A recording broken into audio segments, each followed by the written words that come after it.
back then it was only about gender, really. You know, it was about, you know, women in senior positions. It was about gender equality. They didn't really understand the concept of intersectionality. So they didn't understand the concept that you can be a woman and black. That was like a foreign concept, right? So for me, it was like I was now entering where there weren't many black women in the D&I space talking about black women, talking about this intersection between race and gender and race and socioeconomic and race and neurodiversity.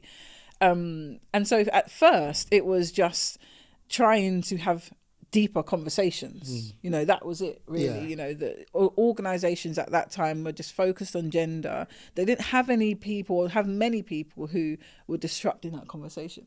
That's why you see so much progress in the gender space, because actually they were laser focused. They put the money, the effort, the ambitions, the targets behind it, and they are, you know, you can see the benefits of that focus.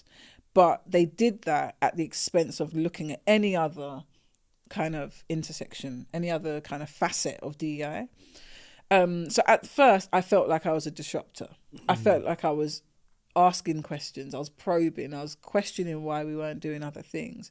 And then when George Floyd got murdered, and all of a sudden people realized that racism was a real thing and that black people existed in the corporate world, you know, like that's when I felt like there was a pivot in the conversation.